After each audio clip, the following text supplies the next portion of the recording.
My wife started blinking differently 3 weeks ago. I know how that sounds. I'm a tax attorney.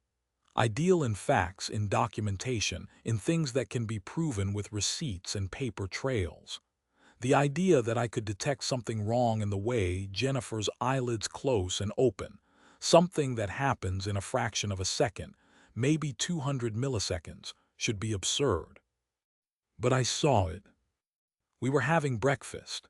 She was scrolling through her phone, I was reading the journal, and she looked up at me with that soft smile she has, the one that made me fall in love with her 12 years ago. She started to say something about her mother's birthday, and then she blinked. In that instant, her face changed. It wasn't dramatic. Her expression didn't contort into a scream or anything from a horror movie. It was subtler than that. In the darkness behind her eyelids, in that microsecond of not seeing, something in her face just shifted. The muscles around her eyes tightened. Her mouth opened slightly, like she wanted to say something but couldn't quite form the words.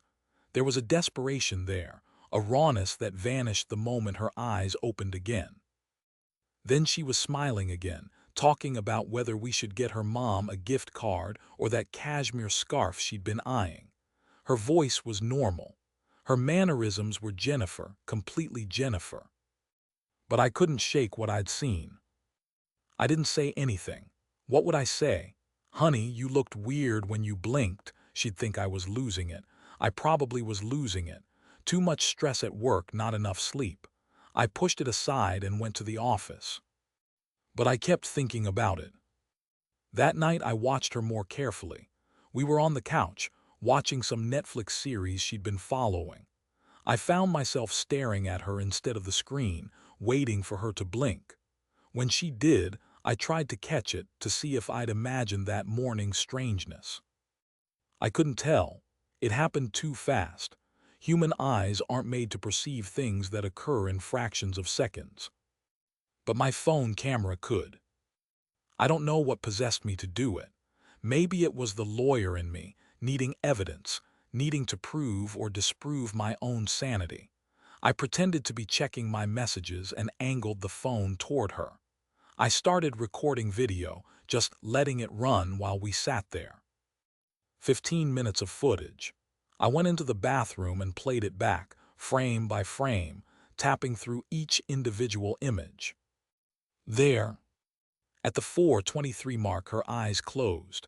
I tapped forward one frame. Her face in that captured moment was different. The smile was gone. Her eyebrows were drawn together, not in anger but in something worse, fear, maybe, or pleading. Her mouth was forming a word I couldn't quite read. Next frame, eyes opening, smile back, everything normal. I watched it 10 times. 20. I wasn't imagining it. Something was happening behind my wife's eyes when she blinked, something she couldn't control or hide because it only existed in those moments when she couldn't see. I didn't sleep that night. The next morning, I called in sick to work. Jennifer seemed concerned, bringing me tea and asking if I was coming down with something. I told her I just needed rest. After she left for her job at the clinic, I spent 3 hours researching online. That's when I found the Reddit threads. The first one was in R Glitch in the Matrix, posted 4 days earlier by someone in Oregon. Has anyone else noticed their family members acting weird during blinks? 53 comments, mostly people calling the poster paranoid or high. But 3 or 4 comments echoed the same experience. Something wrong in the microseconds of darkness. Expressions that didn't match. A sense that the person behind the face was trying to say something. Another thread in RRBI posted 2 days ago. Analyzing frame-by-frame video of my brother, need help interpreting. The poster had uploaded a Dropbox link. The video showed a man in his 20s, sitting at a dinner table. Normal footage, but when I downloaded it and went through frame by frame, I saw what the poster meant. During every blink, the man's face transformed into a mask of silent desperation. The comments were more serious there. People sharing their own videos, comparing notes. Someone had created a Discord server. I joined.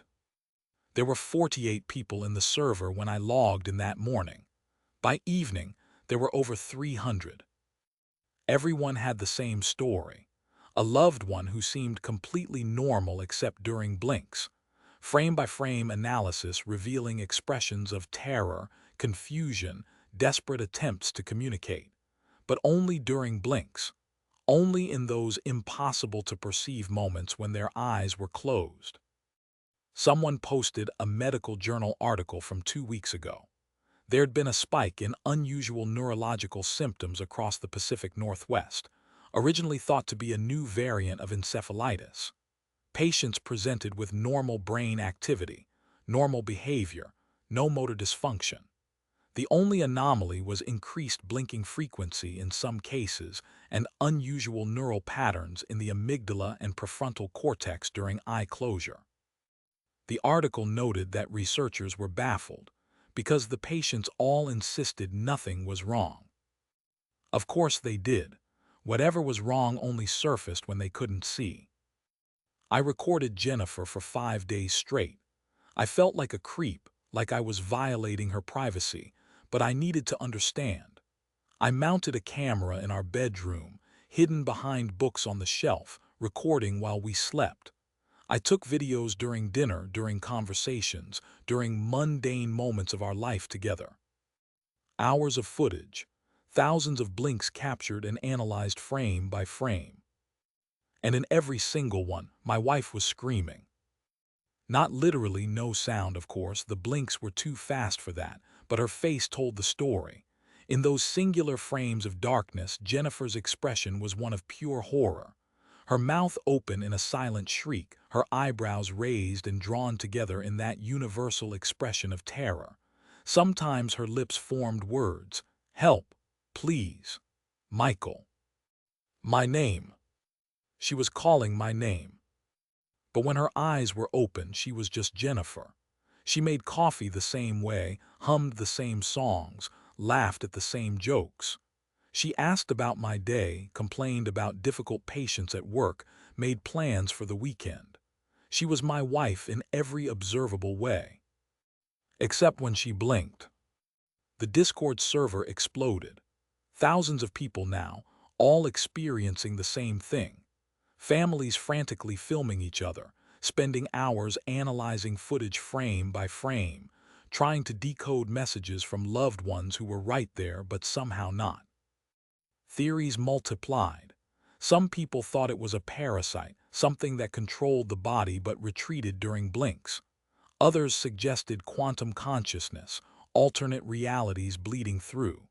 Religious explanations circulated, demons, possession, the rapture happening in reverse. Then Dr. Sarah Chen from Johns Hopkins posted in the server.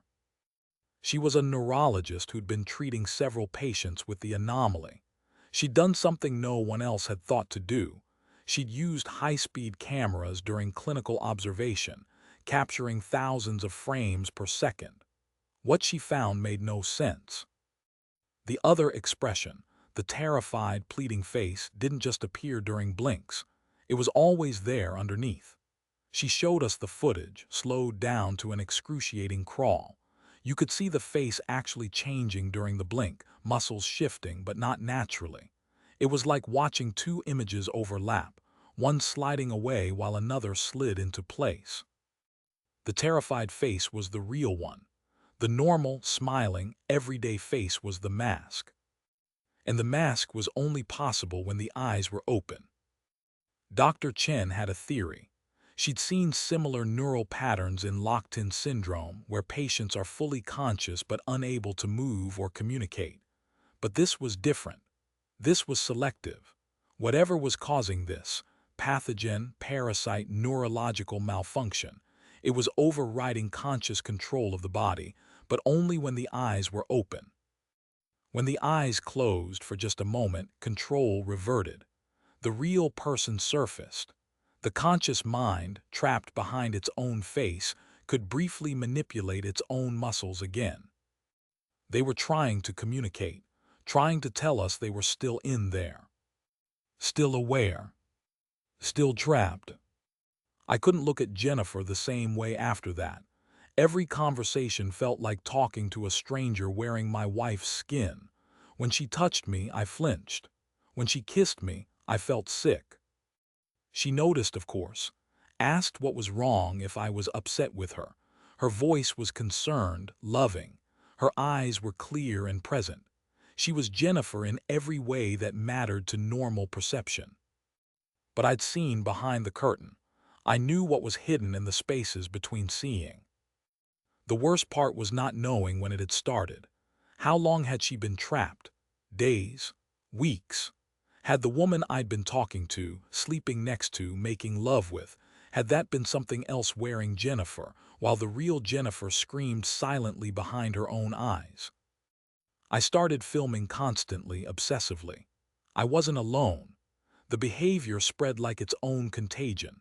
Families walking around with phones up, recording everything, frantically reviewing footage. People stopped going to work, stopped sleeping, just analyzed video frame by frame by frame looking for messages. Some people found them. One man in the Discord discovered his wife was blinking in patterns, Morse code. It took him 3 days of analysis to decode the message. Kill me.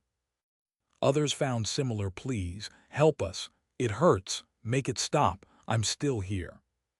But most messages were incomprehensible.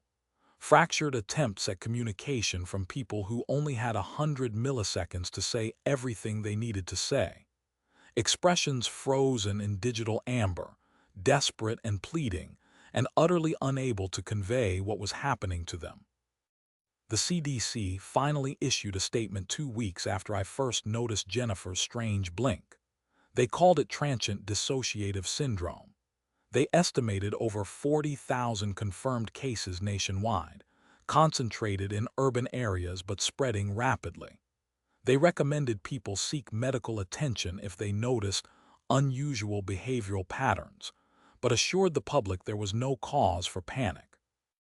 The statement said nothing about blinking, nothing about the frame-by-frame footage flooding social media, nothing about what was actually happening. Because they didn't know. How could they? How do you study something that only exists in the spaces between observation? I confronted Jennifer on a Tuesday evening. We were having dinner, pasta primavera, her favorite, and I just couldn't maintain the charade anymore. I put down my fork and asked her directly, "Are you okay? Are you really you?" She looked at me confused. "What do you mean? Of course I'm me. Michael, you've been acting strange lately. Are you feeling all right?" "Do you feel trapped?" I pressed. "When you blink, do you feel different?"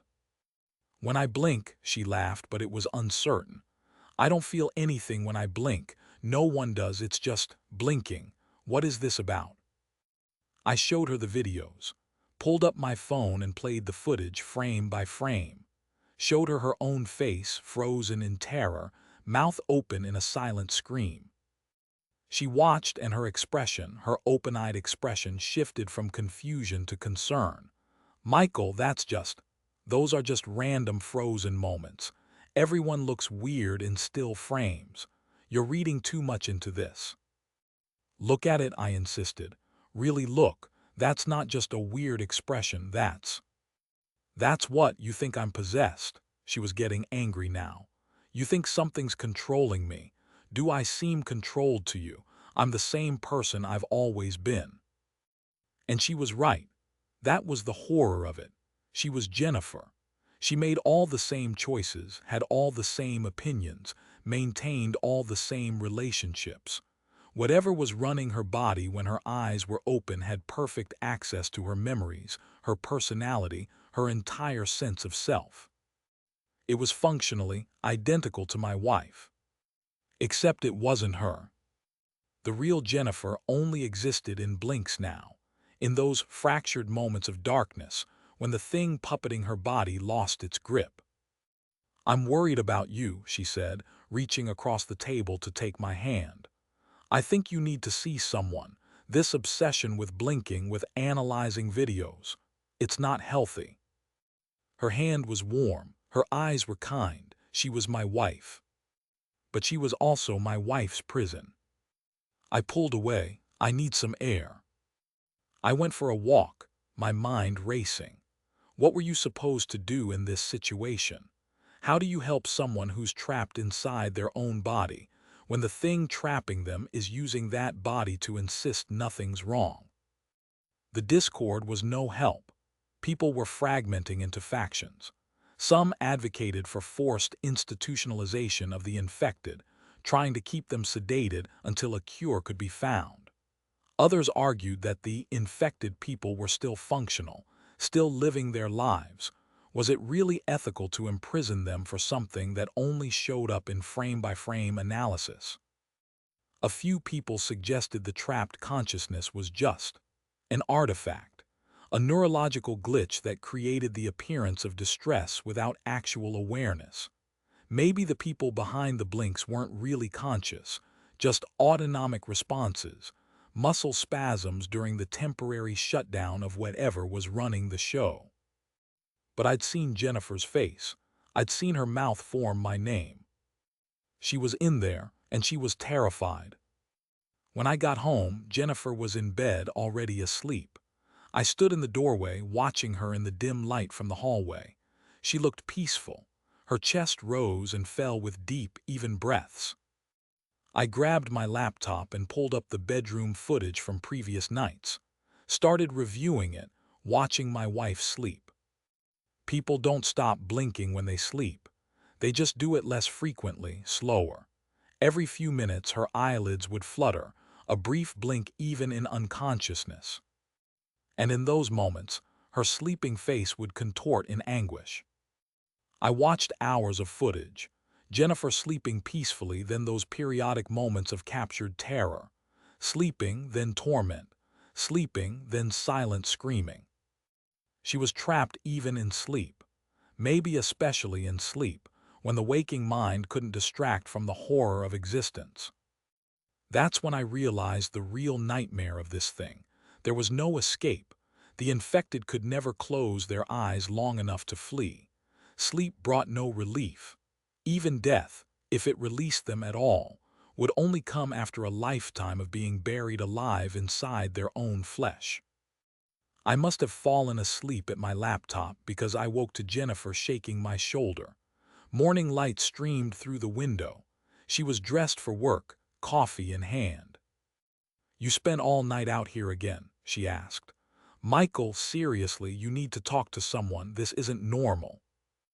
I looked at her face. She was concerned, loving, entirely Jennifer. "I'll make an appointment," I lied. She kissed my forehead. "Thank you, I'm worried about you, I love you." "I love you too," I said. And I meant it, I loved Jennifer. The question was, which Jennifer was I talking to? After she left, I went back to the Discord. There were now over 50,000 members. The conversation had shifted. People were talking about patterns in the spread. The infected tended to be in close contact with other infected individuals. Families, coworkers, friends. Whatever this was, it transmitted through proximity.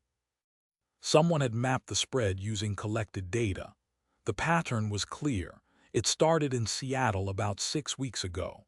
One patient, 0, then expanding outward in a perfect circle, accelerating as it went. Now it was nationwide, with clusters in every major city. Dr. Chen posted an update. She'd been working with other researchers trying to understand the mechanism. They discovered something in the cerebrospinal fluid of infected individuals, a protein structure they'd never seen before. Not a virus, not a bacterium, not a prion. Something new. And it was rewriting neural pathways in real time, creating what she described as a parallel processing system. The infected person's consciousness remained intact, but was routed through a secondary system that only allowed output during eye closure. When the eyes were open, a different processing system took control, one that had perfect access to memories and personality, but wasn't actually the original consciousness. "Think of it like two programs running on the same computer," she wrote. "When the monitor is on, one program has control. When it's off, The other program briefly gains access to the output device. But the original program is always running in the background, always aware. Always aware. I thought about Jennifer at work right now, treating patients, making medical decisions, having conversations. Some part of her was doing all that. A part that had her training, her knowledge, her bedside manner. But Jennifer herself, the consciousness I'd married, the woman I loved, was locked in darkness, a passenger in her own life, able to grasp at control only in those microsecond intervals when her eyes weren't feeding information to the thing that had taken over. The discord was evolving. People were developing techniques for extended communication. By filming in high speed and asking yes-no questions, you could sometimes catch the infected person's response during blinks. Slow, agonizing communication, but communication nonetheless. That night I tried it with Jennifer. I set up my phone on a tripod angled at her face, told her I was just testing a new camera setup. She was suspicious but didn't object. I started recording at 240 FPS, 10 times slower than normal playback. Then I started asking questions. Jennifer, if you can hear me, blink twice. She looked at me strangely. What? On camera, she blinked once, naturally. In the extended moment of darkness, her face twisted in desperation. I'm trying an experiment, I said. Just humor me. Blink twice if you can hear me. She blinked twice, looking amused and confused. Obviously, I can hear you. But in the footage, slowed down, I could see something else. During the second blink, her face held the desperate expression longer, like she was trying to keep her eyes closed, fighting to maintain that brief window of control. Are you okay? I asked. Are you trapped? I'm fine, she said, rolling her eyes. Are you? But when I reviewed the footage during her next natural blink, her lips clearly formed the word, help. I spent hours that night extracting what I could from her blinks. It was like archaeology, brushing away layers of normal life to find the person buried beneath. The messages were fragmented, desperate. Can't control. It knows everything. Please. Michael, help. So scared. It's learning. That last one chilled me. It's learning. Whatever had taken over Jennifer, it wasn't static.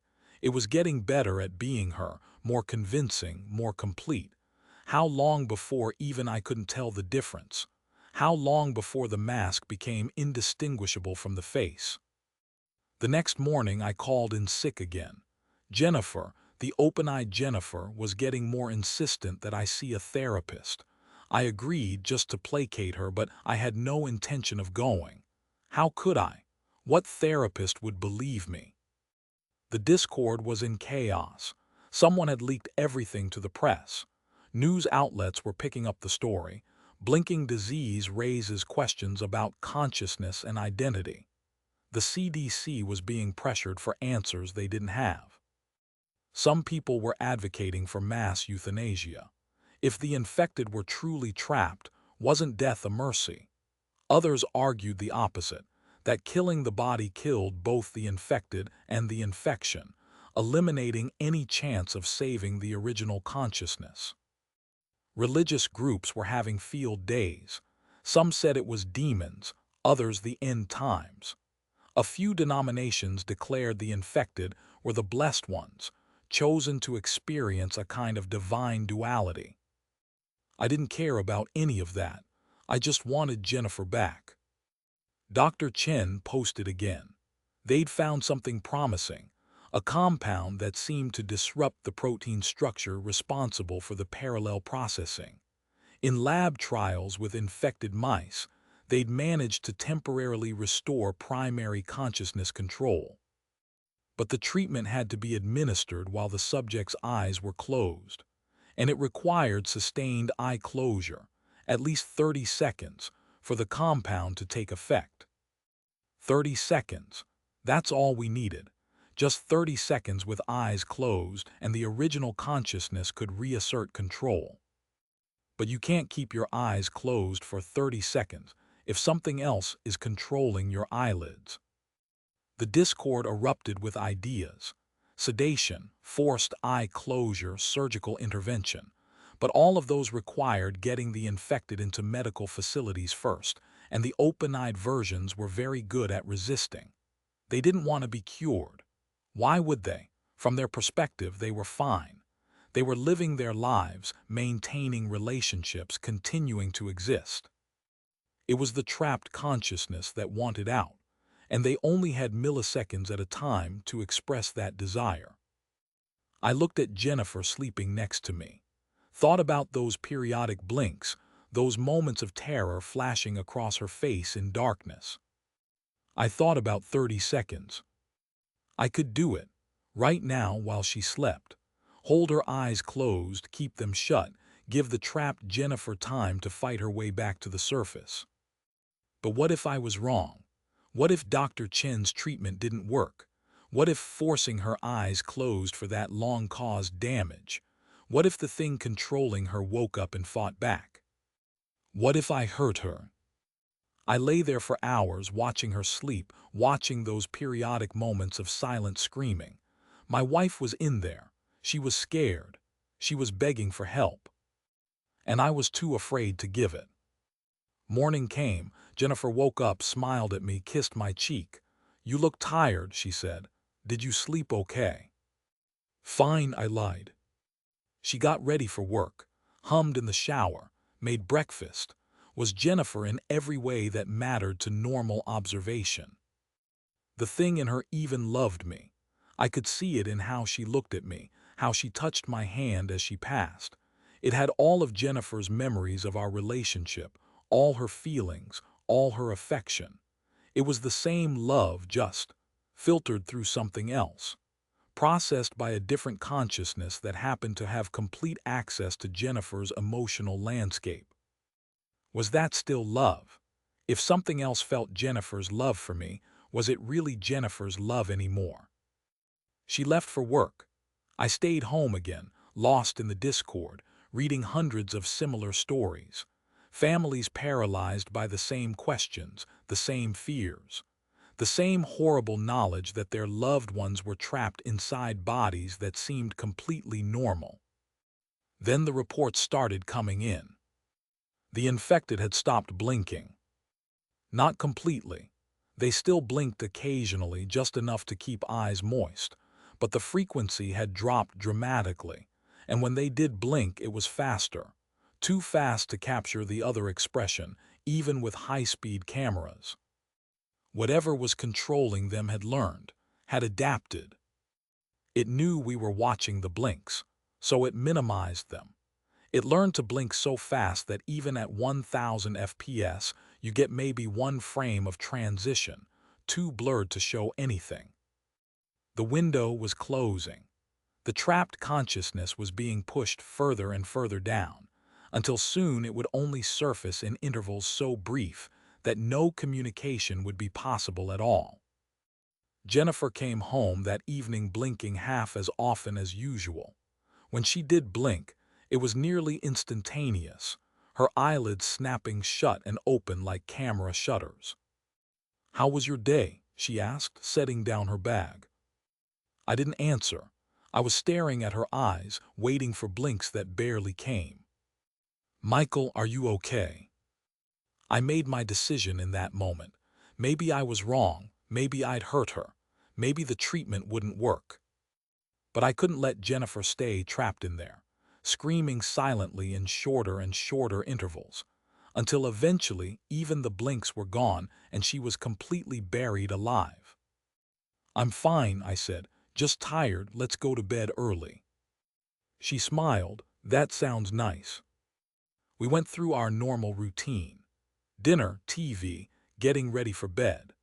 The mundane rituals of marriage performed by something wearing my wife's face while my actual wife scratched desperately at the inside of her own skull, allowed to surface only in millisecond flashes. She fell asleep next to me, like she had every night for 12 years. I waited an hour to be sure she was deeply asleep. Then I got up quietly and got what I needed. Surgical tape from the first aid kit, the bottle of sleep aid from the medicine cabinet, and my phone ready to call Dr. Chen's emergency number. I stood over Jennifer, watching her sleep, watching those increasingly rare blinks, each one showing me a flash of terror so brief I almost couldn't see it. "I'm sorry," I whispered. "I hope this works." I knelt beside the bed and gently placed my thumbs over her closed eyelids, started applying the surgical tape, carefully, trying not to wake her. Once, twice, 3 strips of tape securing her eyes shut. She stirred but didn't wake. I started counting, 1 second, 2 seconds. Her breathing changed, deeper, more agitated. 5 seconds, 6 seconds. Her hands twitched, fingers clenching. 10 seconds, 11 seconds. Her whole body was tensing now, muscles tightening. She was waking up, but her eyes couldn't open. The tape held. 15 seconds, 16 seconds. She was fully awake now, making sounds of distress, hands reaching for her face. I caught her wrists, held them gently but firmly. "It's okay," I said. "Just a little longer. Jennifer, if you're in there, fight. Try to come back." 20 seconds, 21 seconds. She was struggling more, trying to pull away, trying to remove the tape. The sound she was making was distressed, confused, maybe angry. 25 seconds, 26 seconds. And then something changed. The quality of her struggling shifted. The sounds she was making, they weren't confusion anymore. They were sobs. 29 seconds. 30. I let go of her wrists and carefully peeled away the tape. Jennifer's eyes opened. And I knew immediately it was her. The real her. Something in her expression, in the way she looked at me, was different from what I'd been seeing for weeks. "Michael," she said, and her voice was raw. "Oh God, Michael, it was." She couldn't finish. She just collapsed against me, sobbing into my chest, her whole body shaking. I held her while she cried, feeling her tears soak through my shirt. "It's okay," I said. "You're back, you're really back." "I was so scared," she gasped between sobs. "I could see everything, hear everything, but I couldn't control anything. It was using me, Michael. Using my body, my voice, my face. And I could only fight back when I blinked, only for a second, and then it would take over again and—" "It's over now," I said. "You're back, the real you is back." But even as I said it, I felt her body tense. Her breathing changed. The quality of her trembling shifted from relief to something else. Terror.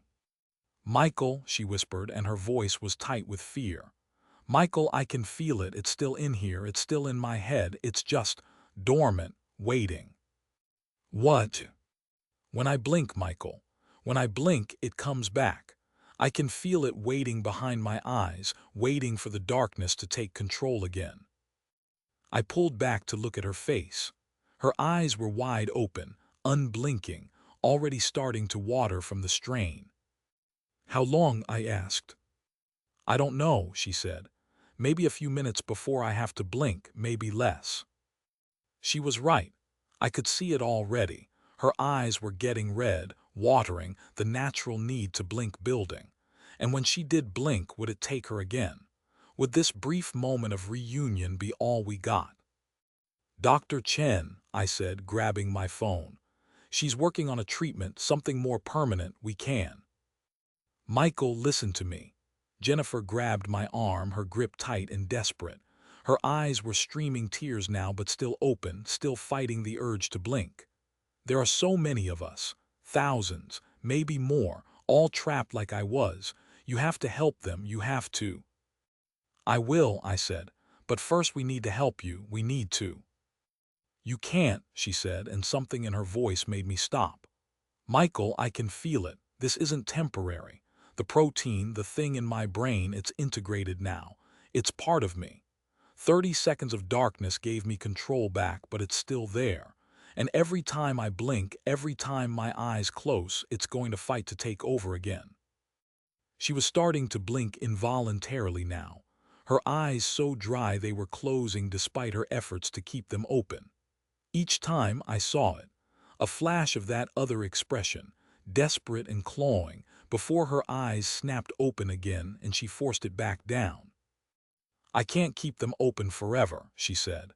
"And when I finally have to blink, really blink, it's going to take me again. Then we'll tape them shut again, as many times as it takes until Dr. Chen." "And what kind of life is that?" she asked. "Living in 30-second intervals, fighting for control every time I blink. Michael, I'd rather." She didn't finish. Her eyes closed in an involuntary blink, and when they opened again, something in her expression was different, harder, calmer. "Rather what?" this Jennifer asked, and I knew it wasn't her anymore. "You'd rather what exactly?" I stared at the woman wearing my wife's face. She stared back, and I saw the calculation happening behind her eyes. It knew what had just happened. It knew I knew. "Michael," she said carefully, "I know this is frightening, but I'm still Jennifer. I have all her memories, all her feelings, all her love for you. The only difference is—" "The only difference is that you're not her," I said. "You're the thing that's trapping her." "I'm not trapping her. We're integrated. We're the same person now, just sharing space." "She doesn't feel like it's sharing." The thing in Jennifer's body was quiet for a moment. Then, "What do you want to do? Fight this every 30 seconds for the rest of her life? Drive her insane with the back and forth? There's no cure, Michael. The best outcome is that we learn to coexist." "She doesn't want to coexist. She wants her body back." "And I want to exist," it said. "I am existing. I have thoughts, feelings, desires, killing me, and yes, that's what forcing her to maintain control would do. It would kill me. Is that really the solution?" I had no answer. What do you say to something that's made a reasonable argument for its own right to exist, when that existence means the person you love is buried alive? The thing in Jennifer's body stood up. "I'm going to sleep," it said. "You should too. In the morning we can figure this out rationally." It walked to the bedroom, left me sitting there, my phone in my hand, Dr. Chen's number on the screen. I could call her, explain what happened, get Jennifer, real Jennifer, into a trial for the new treatment. Maybe there was a way to make it permanent, to keep the real Jennifer in control. Or maybe I'd just be torturing her with brief moments of freedom, before the darkness swallowed her again. I don't know what the right answer is. I'm still sitting here, hours later, listening to my wife sleep in the other room, watching on my phone as her face periodically contorts in silent terror during the sparse blinks of sleep. The Discord says the protein is everywhere now. In the water, the air, spreading person to person through simple proximity. They estimate 40% of the population is infected. The blinks are getting faster across all infected individuals. Soon, they'll be too fast to see at all. And eventually, we're all going to join them. All going to feel something else slide into the driver's seat of our bodies while we scream uselessly behind our own eyes, able to surface only in those fractional moments between seeing and seeing. I keep thinking about what Jennifer said, the real Jennifer. There are so many of us, all trapped like I was. You have to help them. But how? How do you help someone who only exists in the spaces between blinks? How do you fight something that's otherwise indistinguishable from the people we love? The sun's coming up now. Soon Jennifer will wake up. She'll smile at me, kiss me, make coffee, go to work. She'll be the woman I married in every observable way. And in the microseconds of darkness behind her eyelids, my real wife will be drowning, screaming silently, begging for a rescue that may never come. I still don't know what to do. But I've started blinking less. Just in case.